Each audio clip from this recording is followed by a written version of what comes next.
I am a student, I am an employee, and I am a heroin user. I'm your host, Angela Kennecke. My guest in this episode of Grieving Out Loud is Morgan Godvin. To say she's had an unconventional life, well, that's an understatement. Morgan grew up with two mothers and always knew that her father was a sperm donor. She was very bright and excelled in school, but an emptiness inside, along with being bullied, led her to drugs. Addiction also ran in her family. She lost her mother and several close friends to overdose. Eventually, Morgan wound up in prison. When you're treating the drug use as the problem instead of the underlying problem that causes the drug use, you're not really treating anything. Morgan just graduated from college at the top of her class and is now working to end overdose and overhaul the criminal justice system when it comes to drug crimes. She had a lot to say in this podcast that everyone needs to hear. Well, Morgan, thank you so much for joining me today. And I just want to say, I was looking at your website and I see the title, An Unconventional Life. And I really do think that's a little bit of an understatement. You might be right. You might be right on that. Well, let's start at the beginning of this unconventional life, which started with an unconventional birth to an unconventional family. Yes.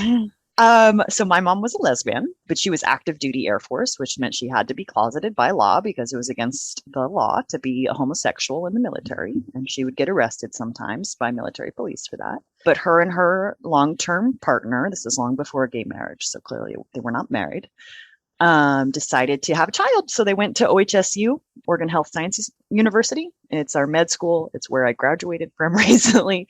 Coincidentally, I was conceived at the same hospital from which I graduated, and they picked out an anonymous sperm donor from a binder, just with like demographic information, no photographs. That is how I was born. I cost $500. I was not an accident. Wow. $500. That's weird to put like a price tag on your Isn't head it? like that. Of course, you're worth so much more. Every human being is worth so much more. But you knew about this growing up, right? This wasn't a secret or anything like that. Oh, yeah. I mean, I had two moms, and I was very nerdy and into science. So they told me from a very young age. I don't even remember being told. I was told from such a young age that my father was an anonymous sperm donor. I wouldn't be able to find out who he was. But they told me I was able to see like the donor card, the demographic information that they had about him. And then, later I got curious and tried to find him, but that was before DNA tests. So I would just like look at the graduating class photos and not be able to figure out which one was my dad. Oh, and then what was your childhood like? Was it pretty normal? I mean, my mom being active duty military, but having to be closeted, but actually having lesbian moms, but not being able to tell anyone was not the most normal. Not the most normal. But and then, I just never saw my family structure reflected in media. Everyone else had a mom and a dad or a single mom. Nobody else had a family like mine. I got teased. I got bullied. From a very young age, I started to prefer to wear boys' clothes and play with boys' toys, although I was always totally comfortable being a woman. I just didn't want to wear a dress. But because I had two moms and kids are cruel, I got teased very relentlessly for that. You didn't conform. Do you think any of that early trauma led to your substance use? Oh, yeah, absolutely. That sort of fracturing of the mind where I had to compartmentalize my family from this, from that, getting bullied, not feeling understood or seen by the world, and then feeling very isolated because there was also a lot of domestic violence in my home, which is not something you want to admit when you already have an unconventional family structure that people deride you for. You never want to admit that additionally on top, there's violence. Right. And I think stereotypically, my mind obviously goes to the stereotype that domestic violence occurs more where there are households with a male figure, right? I do believe it is statistically more common in lesbian relationships, and that's probably secondary to the fact that women are more likely to have experienced trauma, and then we reproduce trauma in our lives. And I grew up in a violent home as well. So I think it's interesting, though, because you have, early childhood traumatic experiences, and then you have genetics, right? And then you have substances that are out there and environment. And it's just kind of anyone's guess who's going to develop substance use disorder and who isn't. Yeah, I mean, it's It's mostly correlated to how many adverse childhood experiences did you engage in, your underlying mental health. And my underlying mental health was very bad, but this is long before people talked about therapy, or at least in Right. my lower middle Right. class life and neighborhood. No one went to therapy. Nobody talked about mental health. And Right. so, I had really bad suicidal ideation from a very young age. And when I So found how, drugs, yeah, how old were you when you experimented for the first time? 16, which is older than most people. I was a straight A student. I excelled academically, and I created like a lot of my identity based on that. But I always felt hollow and that I wanted to die, no matter what. And I was just severely depressed. And then I had still been bullied a lot, even through high school. And then I found this stoner crowd, and that was the first subculture I encountered that did not care that I was different because They they were accepted also you. different. They That's right. accepted you. Hmm. Right. Right. Did it And that start was with the weed or beginning. what did it start with? I've always had too much anxiety to truly enjoy weed. So I hung Mm. out with the stoners, but didn't really smoke the weed. Oh, Cocaine, ecstasy were the first. So, hardcore partying. but eventually that turned into an opioid Hmm. addiction, opioid use disorder. Can you Yes. explain how you got to that point? Oxycontin. This is the late aughts. Um, So were this, you it's a comfortable very taking familiar pill? I story. mean, pretty comfortable taking pills, I would think, initially. I mean, I had taken here's the thing. I remember growing up in the late 90s, early 2000s, and seeing these PSAs that one ecstasy pill will kill you, right? You're going to take ecstasy and you're going to die. It's going to kill you. And then I was at a house party, and like 60 high schoolers all took ecstasy, and not a single one of them died. I was like, what? This is statistically improbable. And then I realized that everything I had been taught in drug education in school was probably a lie. And so while I Mm. had heard the stories of Oxycontin being dangerous and addictive, by the time I tried it for the first time, I was 18, I think, which is not that young. Um, I'd really discounted a lot of the fear mongering stories that I'd been told. And so I was like, well, everything they told me is a lie. And so I was pretty comfortable trying the Oxy. Was that it for you? You tried an opioid and you're like, I found my thing. I mean, yeah, I found my thing in that I found what really satiated my needs and made me Huh. feel better inside mentally, but it did not step right off the cliff into addiction. Not at all. In fact, most people don't. That's a misconception that like drugs are instantly addictive. Addiction is a relationship that you form, it's a repeated behavior, and it takes that repetition to form. And I'd actually had it took me years to descend into full-blown opioid use disorder, like full-blown addiction, multiple years. Eventually heroin, correct? Eventually heroin, yeah. And I think about this a lot about my own daughter who died of I call it fentanyl poisoning. I don't call it an overdose anymore. But, I would never have guessed that she was doing heroin. I knew about some weed, I knew about some Xanax. And I think, like, what could I have missed along the way? Like, how did this develop? I often wonder, how someone goes from maybe taking some pills, Hmm. to snorting, to eventually getting heroin off the streets, to injecting. Yeah, I mean, right. Heroin was a four-letter word. Very scary, very scary, very Yeah. scary. We don't do that. But then you get Oxycontin and you see it coming out of a prescription bottle. And sure, it doesn't have your name on it, but it has somebody's name on it. And you take them. And then, the high is an intense opioid agonist high. And then one day, a year or two later, Oxycontin is no longer available. It's very expensive. And someone says, well, black tar heroin is the same thing. In fact, heroin is a trademark name by Bayer Pharmaceuticals. It's the same. It's the same high. And you try it for the first time, not with needles, because needles are still scary. You smoke it or you snort it, depending on the kind of heroin that you do. And you realize it's pretty much exactly the same high. And Huh. that is that sort of stepping stone where the fear diminishes, because it was a pharmaceutical prescribed to someone, so that made it feel safe. And then you realize that heroin is a full agonist opioid, just like oxycodone is, and it used to be prescribed to people 100 years ago. It is no longer. Right.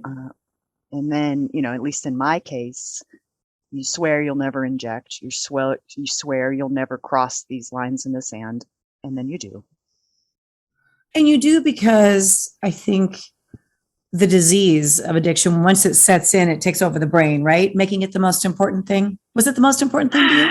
No, It no, wasn't. I maintained a full-time job and went to school Wow. full-time Wow. throughout this because I needed to maintain some semblance of a normal life. Also, it helped that I got military benefits to go to school, so it was like financial enticement to keep going Uh-huh. to school.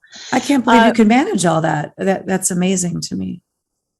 you see, it becomes a self-fulfilling prophecy. Because I had a full-time job and I was going to school, it meant that I always had a regular stream of income and did not have to turn to alternative Um, forms of crime or criminality. I And see. I insulated myself from those elements of the underworld. So really all I did was heroin after work.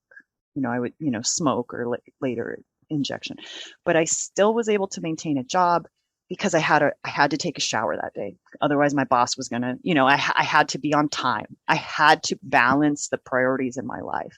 And that's Hmm. the interesting thing. When we push people further and further out from society, it becomes this push and pull where they start pulling back because they're losing these things that ground you. These daily Right. rituals. No, you have to show up for work. No, you have to take a shower. No, you have to go to your Thanksgiving dinner. And so I was really fortunate in that I was always able to keep one foot in and one foot out. How I ended up injecting was I got pneumonia from smoking. There was a cut, a bad batch, and I got Um, pneumonia. And I went to urgent care, and the doctor said, "Well, you better stop smoking that heroin." I was wow. physically addicted. What did they think? Did they think I was just Yeah. going to cold turkey So no detox? Suboxone. What year would this have No, been? What year would it have been? that was 2010, and I was Okay. not Yeah. offered any medications for opioid use disorder. Right. Right. Just stop it. Just And stop it. obviously Stop you it. couldn't. I mean, I just read a really interesting account of being dope sick that I Mhm. never really read before. It was an op-ed, I think, in the Washington Post.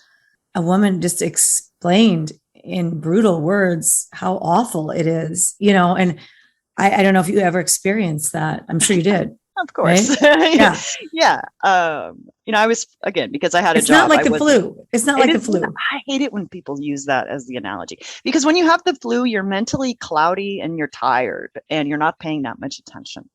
When you're dope sick, you have the physical symptoms of the flu, perhaps, but incredible mental acuity. So you're hyper Mm, awake, hyper aware of every second that passes. You cannot lose track of time, not for mm, 5 seconds can you lose track of time. So you are aware of every sensation of pain and discomfort.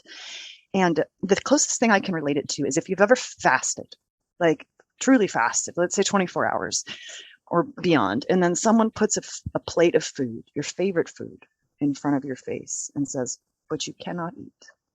And you have to just stare at the plate of food as you're starving. torture, torture. That it feels like that because you know exactly what you need to make yourself feel better. And it does sort of Mm, hijack your survival instinct. So it feels all consuming. But then there's that logical part of your brain that's saying, no, no, no, no, no, we're detoxing on purpose. We don't want to do this anymore. We want a better life. But this survival instinct part of your brain feels like you need heroin to satiate this deep, profound hunger inside of you. And you're in incredible, excruciating physical and mental pain. wow. Tell me about your best friend. What happened? Yeah, so my friend Justin, we went to Centennial High School, but we were both high school dropouts, which was par for the course for my graduating class, our socioeconomic status. Very few of my friends actually graduated high school. Wow. Um, yeah, and we just got into drugs, mostly partying, working minimum wage jobs, trying to I see. survive, paying our rent. Back then, you could still pay rent on a minimum wage job. You can't here anymore, not in Portland. um, and he was initially who I was buying my OxyContin from. Oh, And then when that got super expensive and he saw me squandering a lot of my hard earned money, like I would come off with from work in my work uniform with all the tip money I'd earned that day. And he's like, you don't have to spend so much money. There's an alternative. I know it sounds scary, but like I've switched over because I was spending too much money. You don't have to shoot it. You smoke it on foil. And that was the beginning of the end. That was right around when the DEA was really tightening the regulations around OxyContin prescribing. So the sure. supply Right. diminished, dropped off a cliff. And so the price skyrocketed, but demand stayed flat. And so pretty much my entire generation simultaneously hopped to heroin. And Justin and I used together for years. He resuscitated me from 3 different overdoses. One time he had to Wow. call 911. He had multiple arrest warrants out for him. And he called 911 and he waited until the police got there to sneak out the back door because he didn't want me to die. And I suppose Good Samaritan laws maybe weren't in play, or that nobody knew about them, or whatever it might be. This was the before times. Yeah. Yeah. So you guys had been living this lifestyle and been friends for a long time.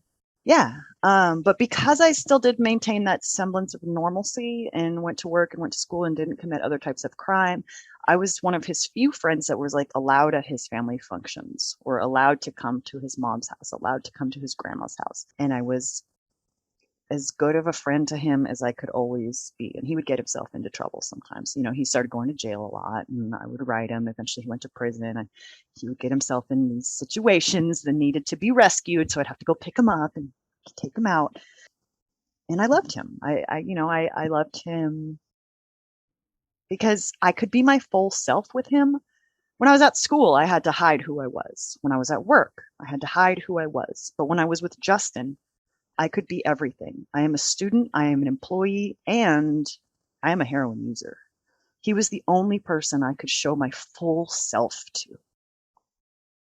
Yeah, that makes sense. So were you using together? Yes. Yeah. Yeah, he would deal on and off like small scale, but first and foremost, we were users. We would cook our shots together, divvy and them share up together. and share, right? Yeah. Yeah. I mean, right. I mean, maybe you would get it, maybe he would get it, or however that works. Yeah, he had better connections. So for a long time, he was the one who would get it, because like he'd gone to jail a lot, which meant that he had better connections, because jail is like school for drug. Like it's a environment that concentrates all the drug users in a city, and so then you just like meet a bunch of new contacts. The worst environment, if you ask me. Yeah. I mean, I don't know what we're doing in this country or why we're doing it the way we do it, but we're very slow to make changes to these systems that don't work. Right? Yeah. So he would typically be my connect, or vice versa. He ended up going to prison in 2013. And while he was in prison, his fiance overdosed and died off heroin. He never quite recovered from that shock, that grief, that loss. And so he got out. He was on parole, so he would like try to stay in recovery, but he would slip, and he was doing the back and forth and detoxing and coming back around. And then, my mom passed away in December. Yeah, let's I want to get back to Justin, but your mom died, and this is, I guess, irony. Explain her cause of death. Yeah, it's quite ironic. My mom was a straight-edge military veteran, and she died of a drug overdose. She died of a prescription drug overdose from her VA prescribed pain medicine for her service-connected disability. Wow. Do you think it was accidental, or do you have any way of knowing? She gave up on life, so I don't think she was like, I'm going to kill myself. I think she was like, I don't care if I die. Oh, that's so sad. Were you close to her? Were you close to her? Yeah, absolutely. She was almost a single mom. I see. And did that set you into a spiral? I mean, I was already in a spiral. That was the worst part.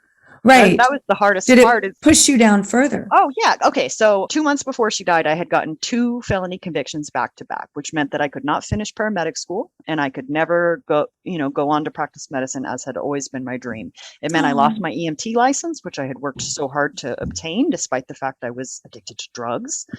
It meant all of my college credits were worthless. I couldn't get housing. I couldn't get a good job. I'd lost my dreams. So it snatched the hope from my soul. 2 felonies back to back. And then, was that for just distribution or possession? No, that was for drug possession. 1 gram and residue amounts on a piece of plastic not visible to the naked eye. Yes, that's America. So your hope goes flying out the window. So I become very suicidal. And I remember, actually trying to intentionally overdose one night in December. And about 2 weeks later, I found my mom dead. Of a drug overdose, ironically, And then, I had to deal with a lot of things, and that kept me alive because I had tasks. I had to arrange the funeral. I had to get the national cemetery. I had to make sure she got a proper military burial. I had to deal with the VA. I had to do all these things, make lists, to-do lists, to-do lists, to-do lists. And I just sort of poured all my energy into the to-do lists. But the day of her funeral, the to-do stopped. There was nothing else to do. And she was gone forever. And I couldn't keep myself busy any longer. And yeah, busyness is a way to hide from grief. I know I stayed so busy the first year, and I think I was still in shock after my daughter died. But then, like, the depression really hit me the second year. Yeah. Pretty hard. Yeah.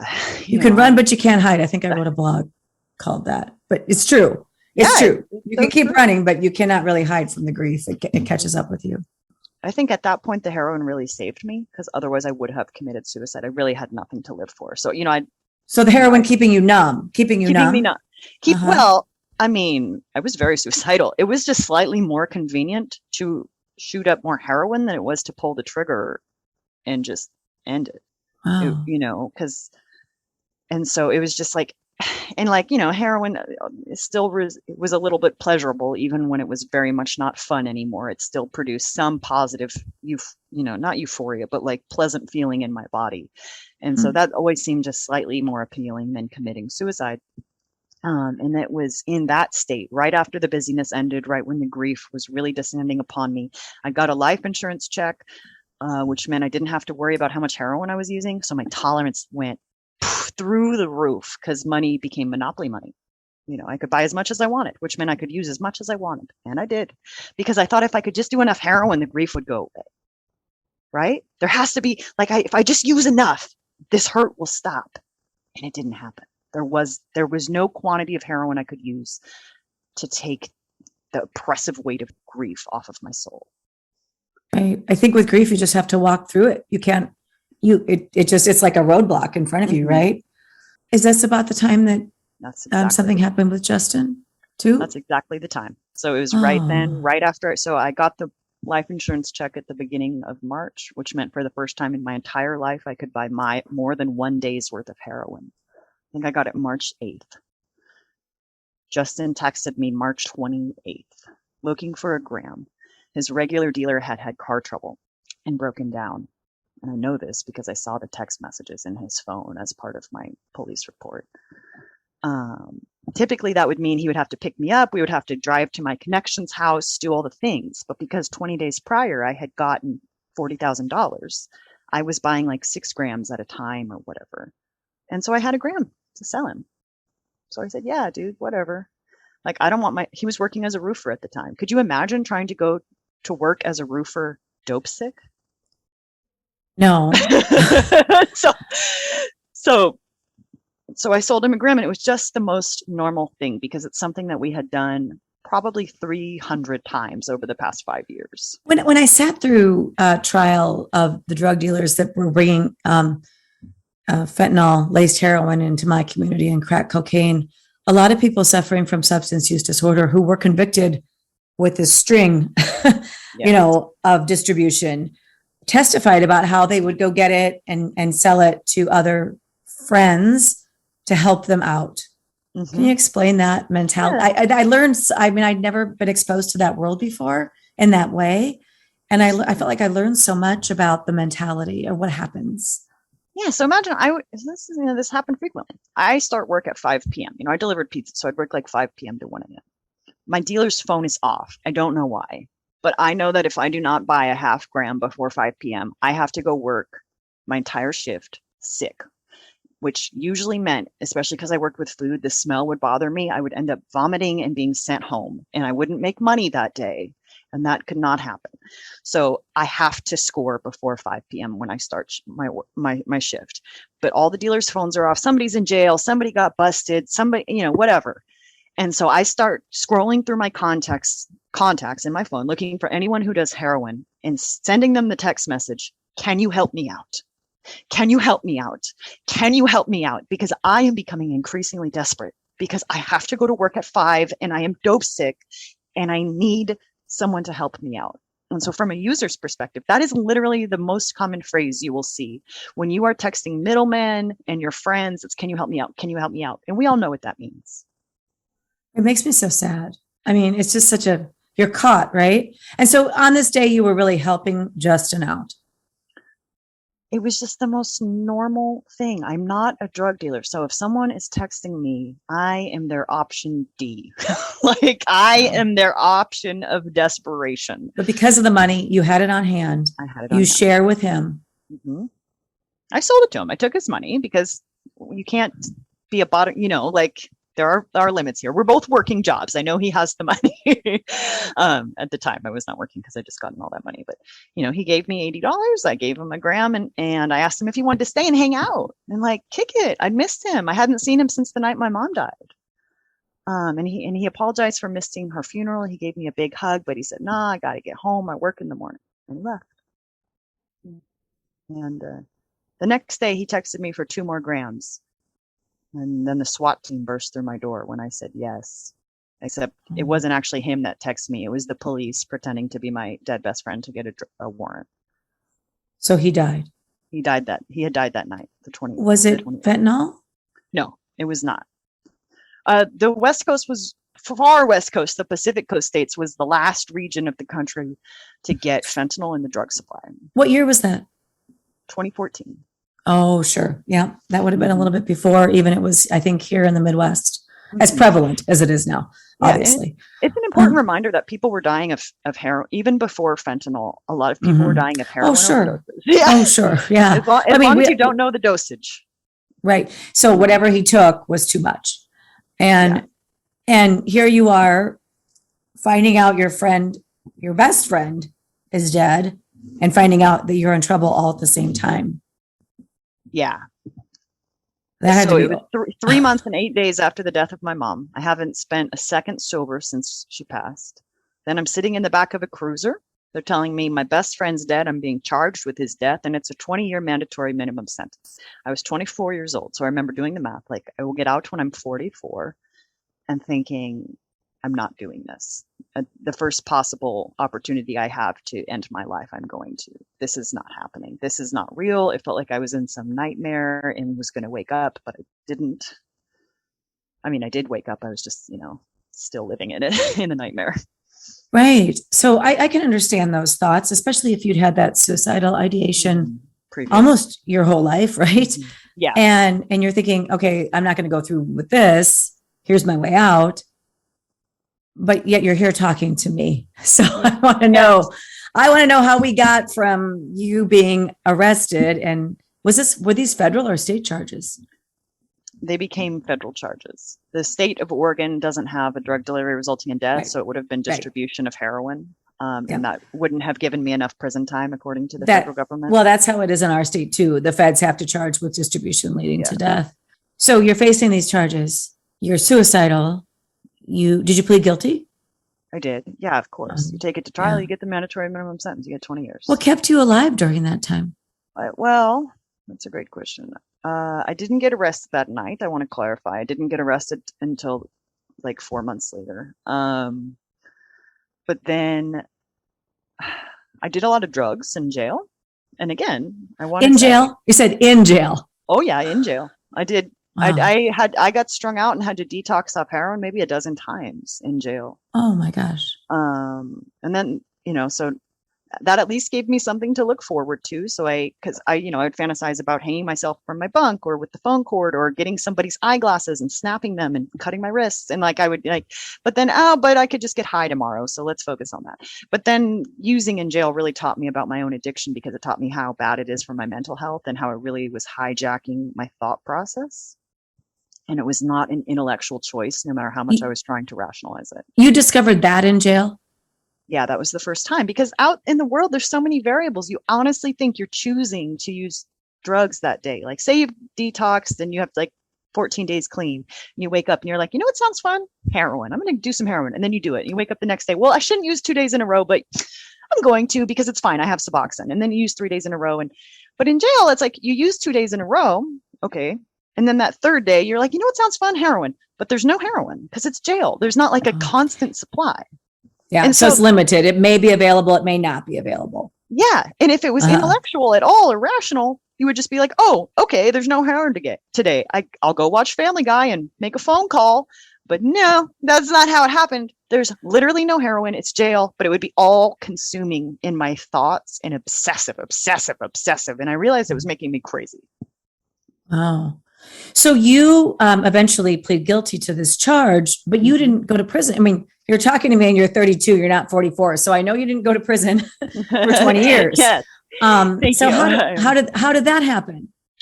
So I got a 5-year sentence, which is actually quite low for this charge. I can't believe that. The lowest one I've seen in my area in a similar situation to what you're talking about is 10 years. Yes. I am very fortunate. I should still be in prison right now where I have been.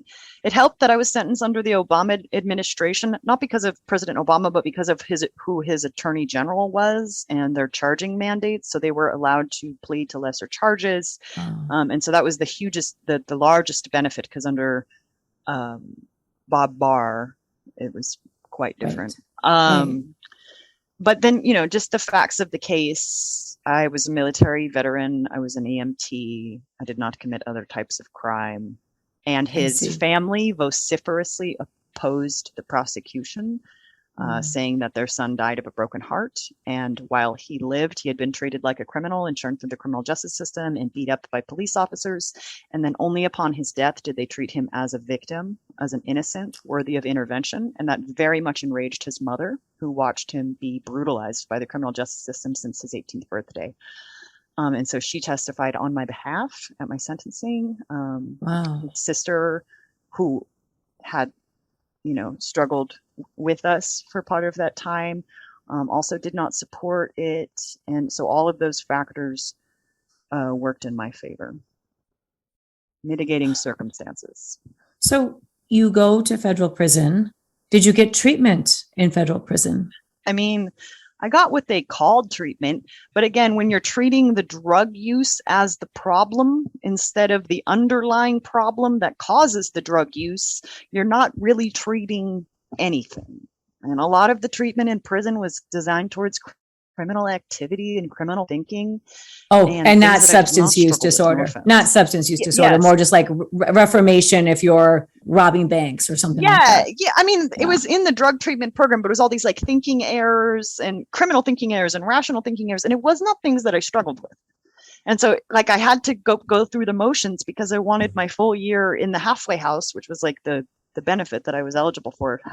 So I had to like pretend, but it was an absolute waste of everyone's time and taxpayer money.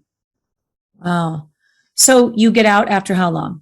4 years. 4 years. And is that when you went to the halfway house? I went to the halfway house. That's right. Yeah. So I did. And I mean, obviously, like today, you're doing well from what I can tell. You're doing so much in these efforts to try to end this epidemic that we're in. How did you find true recovery? What did it take? $12,000. $12,000. Yeah, well, $37,000 if we're being technical. So I wasn't able to spend all my mom's life insurance money because I got arrested so quickly. So for the duration of my 4-year incarceration, I could make unlimited, essentially phone calls, emails, connections to my social ties, commissary. So I was never in survival mode. I always had shoes that fit my feet and I had food in my belly. So I could focus on myself, exercise, meditation, self-help, Brene Brown. And I didn't have to work a full-time prison job. The prison where I was at, the vocational training for women is outbound telemarketing. And that's the only way to get paid decently. I didn't have to do any of that. I focused on myself. And I got out and I still had $12,000 in my bank account. So I was able to immediately pay cash for tuition at Portland State University, buy myself a new wardrobe because I didn't own a single item of anything, didn't have to worry about housing because I was at the halfway house initially. And then I moved in with my aunt. And so, so I spent $25,000 during my incarceration, $12,000 during my reentry. And that was the ticket to my success. So this is why I am the exception. Yeah, money made the difference because most people going to prison don't have any money. That's right. So unfair. So unfair, especially inside. Like I could call and ask my friends what they had for lunch, and my bunkie couldn't call her daughter on her first day of school because she didn't have the $4 in her phone account to do that. And I'm over there talking smack, and all the moms of prison cannot call their children. Wow. Okay. I get what you're saying, but there also had to be something in that self-help work that you were doing that made a difference in your mind. Something turned the corner for you internally, right? Yeah, I found a purpose for my life. I had always been so aimless. That's why I tried to join the military, is I wanted someone to tell me what my purpose was. I needed an easy out. And what is your purpose? To leave the world a little bit better than I found it, and to, I lost my mom and Justin and several other friends to a preventable death. Opioid overdose is preventable. And 100%. so dedicating my life to that, and then also to righting the injustices that I saw within the quote justice system. I saw especially Black and brown women treated incredibly poorly, much differently than I was. They surely didn't get 5 years out of a 20-year sentence, tell you what. And so dedicating myself to those things has given me a purpose greater than myself. Wow, I admire that. I do think it's so unfortunate that we treat substance use disorder a disease of the brain and we criminalize every part of it. And I do understand that people commit crimes while using, but I think we don't offer them adequate help. And then once they serve their time, they get out and I just did a story not that long ago about these substandard apartments filled with cockroaches Yes, and rodents yes, and they were filled with felons because it's the only place that would rent to a felon. And yes. then you can't get a job, you can't get a place to live. How are you supposed to rebuild your life and rehabilitate and stay off of drugs when everything is so bleak in society for you? Well, you're not. This isn't a fluke. This is the system as it's designed to function. It's a way to create an underclass. It's people who need more help. They've had traumas, they've had incarceration, they've had drug addiction. This is a demographic of people that need more help, but instead society gives them more barriers. And then when they succumb to those barriers, we point at them and we say, failure, look what you did. You didn't try hard enough, or you deserve what you get. And that breaks my heart, because with just a little bit of help, and I did the math, if people could just get like 6 months of housing and $2,000 coming out of prison, our recidivism rate would plummet.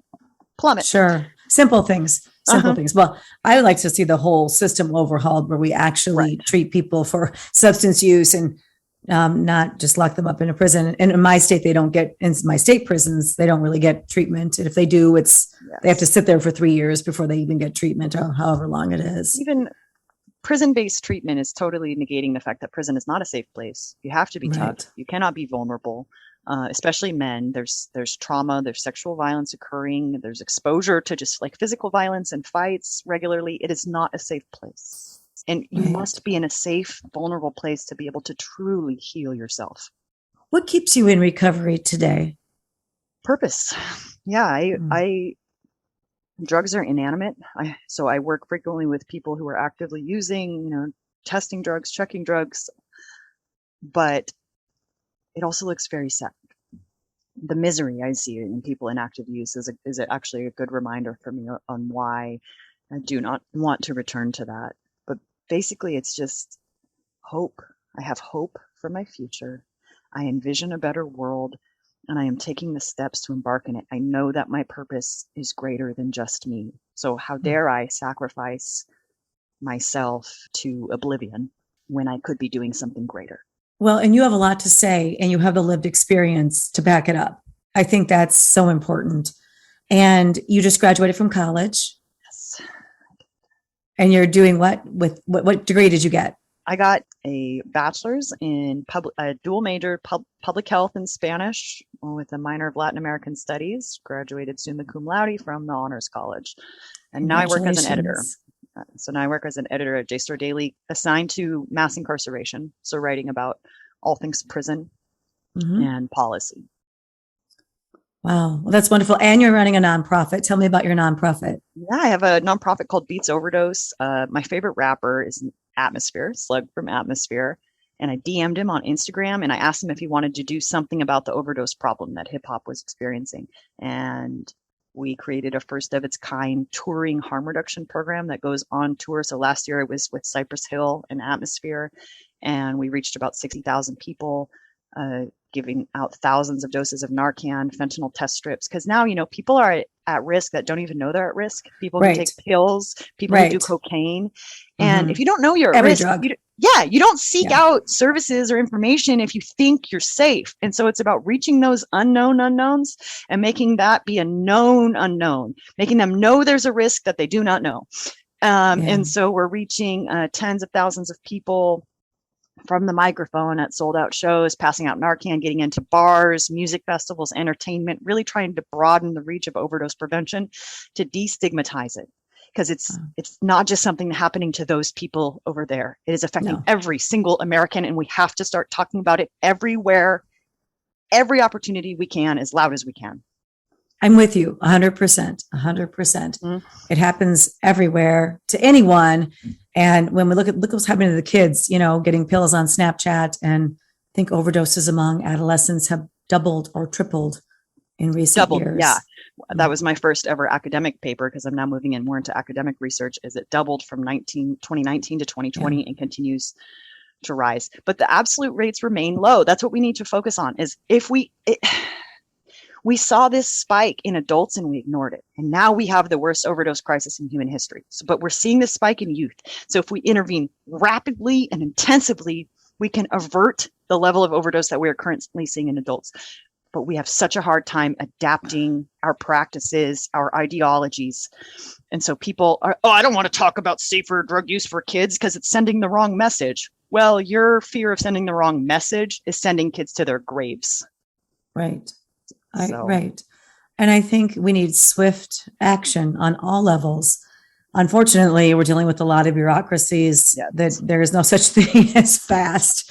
But I think as long as people like you and me continue to put our voices out there, all we can do is all we can do, Morgan, in our little corners of the world. And you have your niche that you're working in. I think it's fabulous. And I have mine.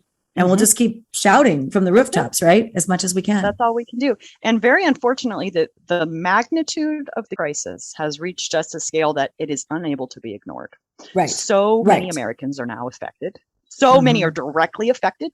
The power we have when we come together and we channel that grief into direct action. Right. There really is hope for our future if we can just channel that into action. And we're doing it. You and I are, at least. Yeah, we're trying. Well, thank you for sharing your unconventional life with me, Morgan, and opening up about some of the things that you've been through. I really appreciate it. And I think there will be listeners out there to this podcast who will resonate with what you're saying, who you will help just by sharing your story. So thank you. Thank you so much for having me into it. Thank you for joining us. Check out our other episodes of the podcast and read my blog on our website, emily'shope.foundation. If you like what you're hearing, please consider giving us a positive review where you listen to this podcast. Until next time, wishing you faith, hope, and courage.